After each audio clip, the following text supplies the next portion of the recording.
Earlier this month, a report from the Pew Charitable Trust and its partners predicted that plastic pollution will more than double over the next 15 years. That's the equivalent of dumping nearly a garbage truck full of plastic waste every second. In the middle of America, hundreds of miles from an ocean, Cassidy Arena of PBS Nebraska visited an innovative company that wants to turn plastic pollution into something constructive. When people walk into this crowded warehouse in Omaha, Nebraska, the first thing they'll see are bags of what looks like garbage piled floor to ceiling. But First Star CEO Patrick Leahy explains this is not trash. It's his company's treasure. What makes First Star Recycling unique is then we take hard to recycle plastics. We take those, re-recycle them in-house. We don't ship them out to another place, and we make plastic lumber or pellets with it. Leahy's company has long been a leader in plastic waste management in Nebraska, and it's now trying out a new type of recycling, taking plastics culled from oceans around the world and turning them into building materials. Leahy says his company is one of the few in the U.S. that processes trash considered too hard to recycle, things like gum wrappers, plastic silverware, and grocery bags.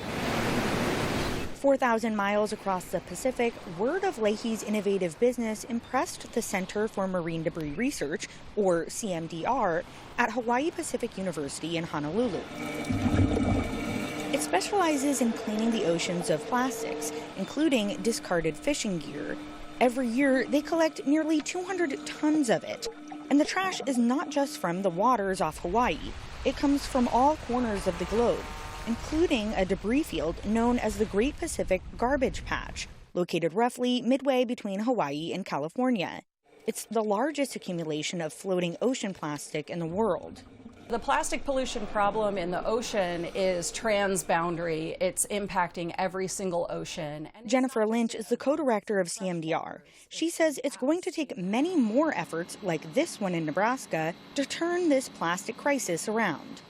Plastic pollution has traveled the entire globe, and every single human on the planet is experiencing some exposure to microplastics. That blanket exposure comes after more than 50 years of nationwide recycling efforts, which have failed to keep pace with the surge of plastics. Patrick Leahy acknowledges the business he's building faces hurdles. The lumber itself needs to prove it can meet real-world construction standards, but perhaps the biggest challenge is sustainability.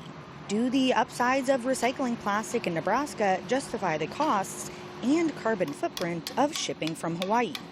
Leahy believes the answer is to one day bring the solution closer to the problem.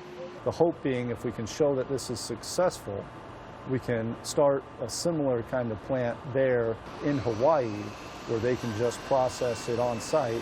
Leahy's dream is that the synthetic boards he's making can one day help rebuild Maui, which was nearly destroyed 2 years ago in devastating wildfires.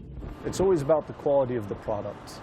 Even though recycling and sustainability is a great story, if the product is not superior, either by quality or price, then people won't want to use it for whatever project they have.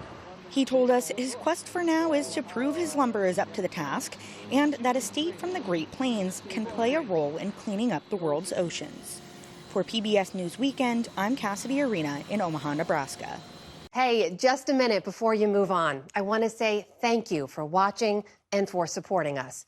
It's you, all of our viewers, our readers, and our listeners who make everything that we do possible. So thank you from everyone here at PBS News.